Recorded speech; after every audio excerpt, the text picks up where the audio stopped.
Hello everyone, welcome you all on my YouTube channel. आप सभी का हार्दिक अभिनंदन, स्वागत, आभार। तो आज की कहानी बॉलीवुड की उस खूबसूरत एक्ट्रेस से है जिसकी तुलना मधुबाला से होती थी। शादी पाकिस्तान के जाने माने डायरेक्टर से हुई और जब भारतीय सिनेमा की कल्ट क्लासिक फिल्म में काम करने का फैसला लिया तो पति ने तलाक दे दिया। पति से तलाक लेकर एक्ट्रेस ने काम किया, लेकिन ये बड़ा फैसला बहुत भारी पड़ा। 1960 में भारतीय सिनेमा की कल्ट क्लासिक फिल्म मुगल आजम आई थी और इस फिल्म में खूबसूरत एक्ट्रेस मधुबाला ने अनारकली का रोल निभाया। इसी फिल्म में एक और एक्ट्रेस निगार सुल्ताना की खूबसूरती की भी चर्चा हुई थी। फिल्म का मशहूर गाना तेरी महफिल में किस्मत आजमा के हम भी देखेंगे फिल्माया गया था। निगार की खूबसूरती की तुलना मधुबाला से होती थी। इस फिल्म के बाद निगार सुल्ताना की जिंदगी में ऐसा तूफान आया जो उनकी बर्बादी का कारण बना। 21 जून 1932 को हैदराबाद में जन्मी निगार सुल्ताना 5 भाई बहनों में सबसे छोटी और उनके पिता निज़ाम स्टेट आर्मी में मेजर थे। स्कूल के दिनों से ही निगार को एक्टिंग का शौक लग गया। 10 साल की उम्र में उनके पिता का अचानक निधन हुआ और घर चलाने के लिए निगार ने फिल्मों का रुख किया। सबसे पहले उन्हें रंगभूमि में मौका मिला जो कि 1946 में रिलीज हुई थी। फिल्म तो खास कमाल नहीं दिखा सकी, लेकिन निगार ने हर किसी का ध्यान जरूर खींचा।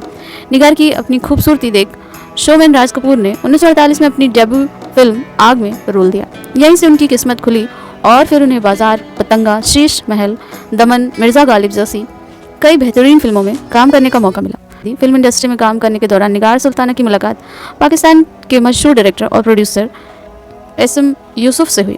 पहली मुलाकात में दोनों को एक दूसरे से प्यार हो गया था। निगार ने करियर की परवाह किए बिना उनसे शादी कर ली। हालांकि शादी के बावजूद निगार की लोकप्रियता में कोई कमी नहीं आई। 50 के दशक की मशहूर कथक क्वीन सितारा देवी एक्ट्रेस निगार सुल्ताना की सहेली थी और सितारा देवी के पति मशहूर फिल्म मेकर के आसिफ थे, जो उस समय अपनी फिल्म मुगल आजम की तैयारी कर रहे थे। फिल्म में अनारकली के रोल के लिए मधुबाला और शहजादे सलीम के लीड रोल में दिलीप कुमार चुने जा चुके थे और के आसिफ को मुगल दरबार की डांसर बहार के रोल के लिए एक खूबसूरत एक्ट्रेस की तलाश थी। इसी बीच उनकी पत्नी सितारा देवी ने अपनी सहेली निगार का नाम आगे बढ़ाया और पहली मुलाकात में निगार की खूबसूरती से प्रभावित होकर के आसिफ ने उन्हें रोल ऑफर कर दिया।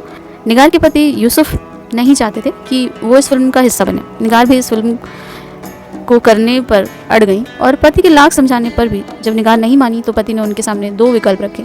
यूसुफ ने कहा या तो शादी बचाओ या फिल्म में काम। निगार ने तलाक लेकर मुगल आजम में काम किया, लेकिन इस फिल्म के साथ ही उनकी किस्मत उनसे रूठ गई। दरअसल शूटिंग के दौरान सेट पर आसिफ के अंदाज को देखकर निगार सुल्ताना उन्हें दिल दे बैठी। आसिफ भी निगार की खूबसूरती के दीवाने थे और जैसे ही फिल्म की शूटिंग खत्म हुई, डायरेक्टर के आसिफ से निगार सुल्ताना ने शादी कर ली और उनके घर पर अपनी सहेली सितारा देवी की सौतन बनकर रहने के लिए आ गई।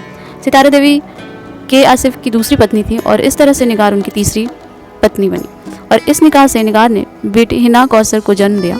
निगार को उस समय बड़ा झटका लगा जब बेटी के जन्म के कुछ समय बाद ही के आसिफ ने चौथी शादी कर ली। सितारा ने के आसिफ का घर छोड़ दिया, लेकिन निगार सुल्ताना ने अपने पति के खिलाफ कानूनी लड़ाई का सहारा लिया और कोर्ट में जैसे ही मामला पहुंचा के आसिफ ने भी बिना देर किए निगार सुल्ताना को तलाक दे दिया और इस तरह विवादों में फंसते ही एक झटके में खूबसूरत एक्ट्रेस का करियर खत्म हो गया। तो ये थी निगार की स्टोरी। तो मशहूर हस्तियों की अनसुनी दास्तान जानने के लिए मेरे साथ बने रहें फ्लैशबैक इन पर। Thank you so much everyone.